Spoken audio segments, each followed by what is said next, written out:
Barreto, ele falou, não, pode fazer que o troço ali é bom de voto mesmo. Eu fui várias vezes nos cultos, ser aplaudido, me carregavam no ombro, falei, estou eleito.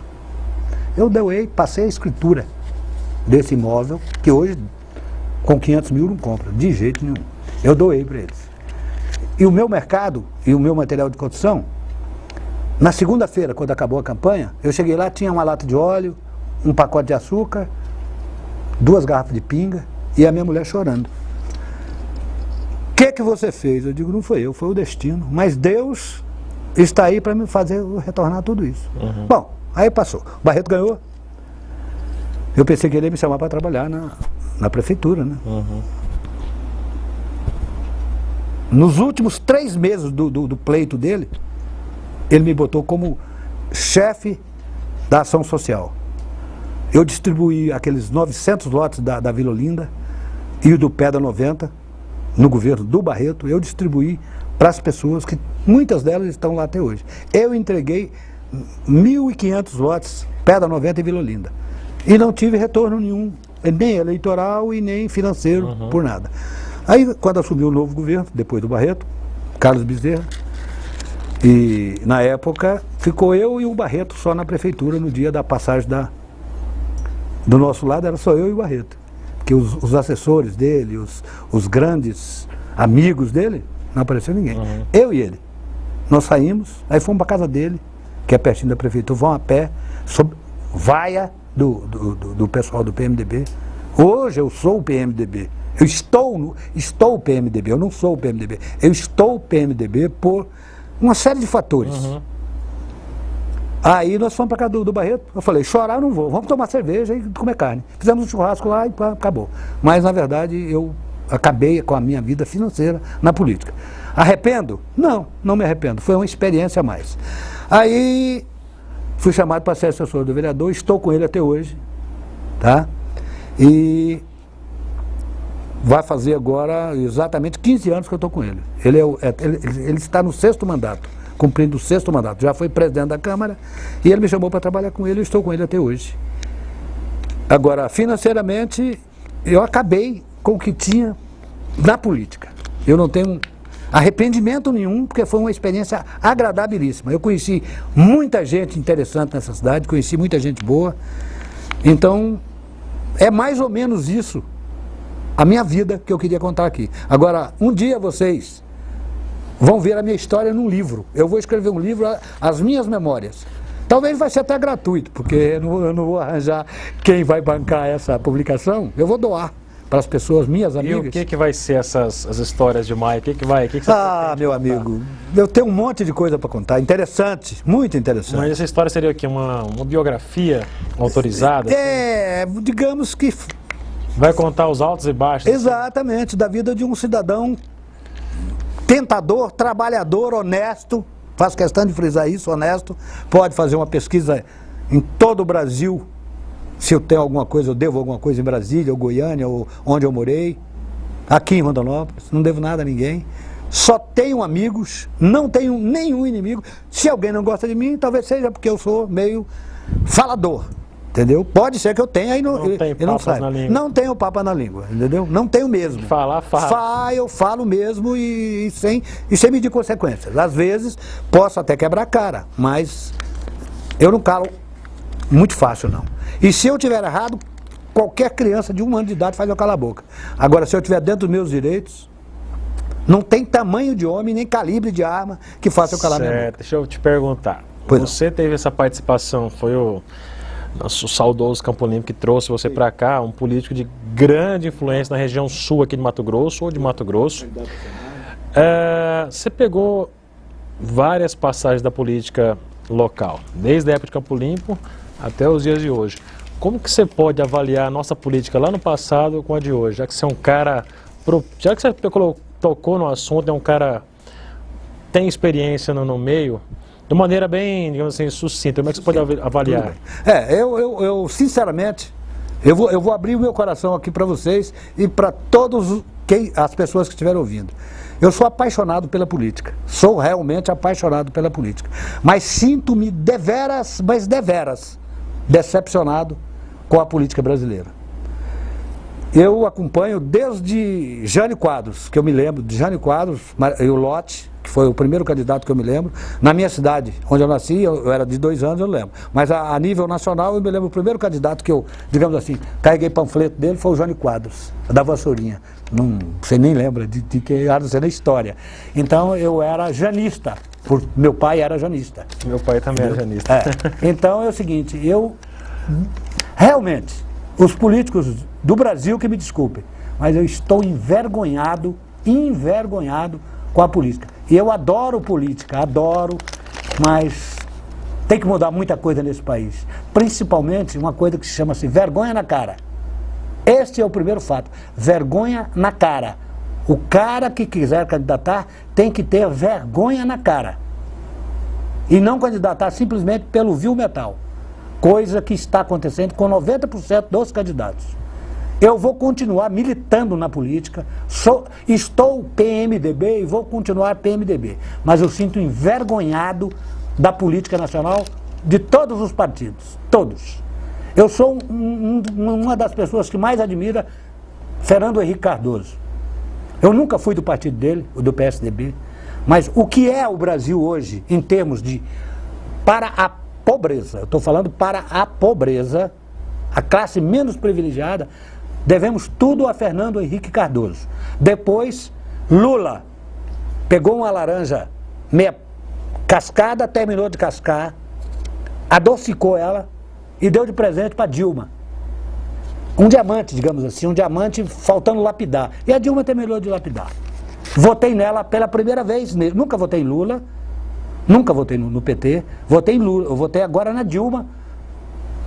Eu achava e acho que ela vai fazer um bom governo e poderá se reeleger.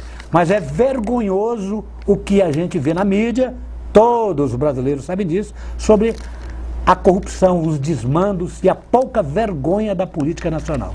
Infelizmente, eu sou político, sou militante político, mas sinto-me envergonhado dos políticos, com raríssimas exceções, da política brasileira. Certo. Vamos colocar mais assim na questão do perfil do político daquela época e de hoje. O que eu sinto é que, né, períodos atrás, décadas atrás, o político ele era mais ideário, né? Ele procurava ideais. Hoje a questão dos ideais ficou de lado e ganhou a questão dos interesses. É interesse do grupo X, do grupo Y e o ideário mesmo, a coisa da ideologia, de ter uma função, da questão do próprio partido, como você falou. São pouquíssimos partidos hoje que têm 2, 3 décadas. Raridade.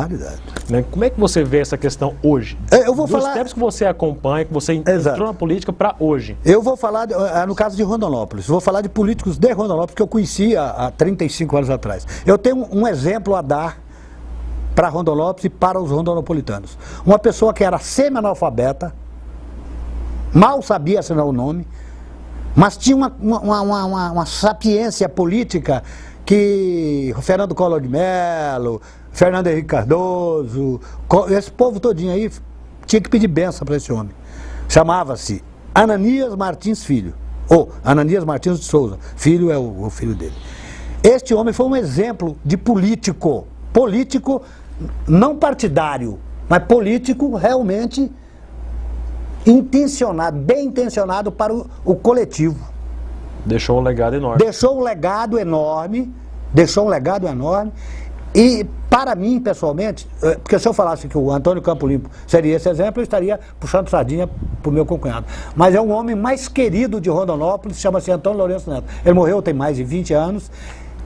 Quando se fala em Campo Limpo, o cara chora. Ele era um cara que não tinha hora, não tinha dia, nada. Todo mundo na casa dele era restaurante, chegava 20 pessoas, comia, dinheiro para passagem, para ir para Cuiabá, para médico, remédio. Ele era um benfeitor, mas morreu, infelizmente, vamos esquecê-lo. E eu citei o Ananias, propriamente dito, porque ele foi, eu convivi com ele e com a família dele, apesar de nunca ter votado nele, nunca votei nele, porque eu era do outro lado. Mas é um exemplo de político para Rondonópolis. Este, sim, foi um exemplo. E o resto, que me desculpe, mas... Hoje, quem que você vê assim, que você vê tem alguém, não precisa citar nomes, mas tem políticos aqui hoje que você vislumbra algum potencial, falando que esse cara... Tem. Inclusive ele mora bem vizinho da minha casa, é um rapaz jovem e será candidato a deputado estadual. E eu tenho certeza, se o partido abraçar a causa dele, não financeiramente, eu não vou nem dizer financeiramente, mas abraçar, esse é o meu candidato, esse homem terá futuro político aqui em Rondonópolis. Ele é um vereador hoje, uma das pessoas mais educadas que eu já vi na minha vida e trabalhador, trabalha 24 horas por dia política e é jovem. Eu acho que esse rapaz, dos 21 vereadores e de centenas de outros candidatos que se diz candidato a deputado, eu vislumbro este rapaz como um possível deputado eleito. E se possível com o meu apoio e de toda a minha família. Entendeu? Eu não vou citar nome para não casar ciumeira em ninguém. Mas esse rapaz tem futuro político. Agora, tem muita gente ali achando, na Câmara, que ser vereador com 300 votos, com 400 votos, é o rei da batata doce. Não tem nada disso. Tem que ter serviço prestado, tem que ter nome na cidade, ser uma pessoa dinâmica, uma pessoa educada.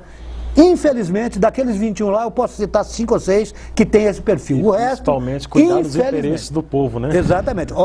Porque é o seguinte, o que é o vereador? Para que serve o vereador? O vereador não tem que construir prédio, o vereador não tem que fazer asfalto, o vereador não tem que ir para o espaço. Não. O vereador tem que fiscalizar, exatamente, criar leis. Exato. É esse o trabalho do vereador. Agora, o assistencialismo é praxe dos políticos brasileiros. Temos alguns exemplos de assistencialista, o candidato assistencialista, que mantém o cara com Bolsa Família, com o negócio de cesta básica, com um dinheirinho para comprar um botijão de gás, pagar uma luz elétrica. Então esse candidato, ele não é o perfil meu, mas pode se dar bem, e eu acredito que tenham dado, tem muitos aí, a nível nacional, inclusive, que faz isso, são assistencialistas. Agora, o tempo dos coronelismo já foi extinto há anos. Hoje em dia, o eleitor não é aquele trouxa de 50, 60 anos atrás, que você dava um pé de botina para ele na véspera da eleição, se eu ganhar eu te dou outro. Hoje em dia não existe mais isso. O cara faz de besta, o eleitor faz de besta para se dar bem, tá bem. Porque o brasileiro, infelizmente, é isso aí. É a lei de Gerson. Eu quero é me dar bem. Entendeu? Infelizmente. E no serviço público, então, é vergonhoso. Você chega em qualquer repartição pública em Rondonópolis. Eu gostaria que você fizesse esse documento para mim aqui. É só ele carimbar. Só ele carimbar. E dar uma rubrica, está pronto o documento. Ele fala, o senhor passa daqui 15 dias comendo uma bolacha e tomando um suco. Ou com o fone de ouvido ouvindo o leque-leque ou alguma coisa parecida. Não tem nada contra leque-leque, estou apenas citando. Então é o seguinte, o serviço público tem que mudar. Os funcionários públicos têm as raríssimas exceções, tem, mas o funcionário público tem que saber que ele é um empregado do povo. Ele está lá para resolver o meu problema. Eu vou citar um exemplo aqui, eu não sei o nome da pessoa, não vou falar o nome, eu vou falar o órgão. Correio. Uma empresa que tem, desde o início do Brasil, uma das maiores orgulho do Brasil, chama-se Correios. Semana passada eu estive na Avenida Goiânia, faltava 7 minutos para 5 horas, lá o expediente é até 5, faltava 7 minutos, o gerente do departamento do Correios lá, não deixou eu entrar, para me postar uma carta, faltava 7 minutos para 5. Eu não sei o nome dele, não quero nem saber, mas eu teria vontade de dar uma represália num cara desse. Porque ele é meu empregado, eu pago ele é funcionário público, como professores, como médicos, certo? Então, ele teria que levar uma coisa séria. Abre 8 horas, 8h20, não tem ninguém para recepcionar uma carta. Está lá, mas não está tomando café, está comendo bolacha, ou está com fone de ouvido, ouvindo leque-leque. Vai começar 8h15, 8h20 o expediente. Agora, 10 para 5, encerra seu expediente. Então, o funcionário público tem que botar na cabeça que ele é pago por nós. Ele é obrigado a resolver o meu problema. Eu estou pagando para isso. Nós trabalhamos 4 meses por ano, vira tudo imposto para o governo. Na verdade, eu ganho 6 salários, 8 salários por mês durante o ano. 4 o governo mama, leva o meu dinheiro. E onde está esse dinheiro? Está construindo asfalto, mas não chega nem a 0,1% do PIB, do que eles arrecadam. Onde está esse dinheiro? Eu gostaria que alguma autoridade da Receita Federal, do Ministério da Fazenda, o senhor Malan, a dona Dilma, me respondesse essa pergunta. Onde é que está indo esse dinheiro que arrecada? É vergonhoso, gente. O Brasil tem que tomar uma posição. Não quero revolução, não, porque eu vivi na pele. Meu pai foi preso porque estava numa reunião da Legião da Boa Vontade em Brasília, em 64. Ele foi preso, passou 15 dias levando porrada, levando lambada. Minha família pensou que eu tinha morrido. Minha mãe, nós, eu era menino, mas eu me lembro disso perfeitamente.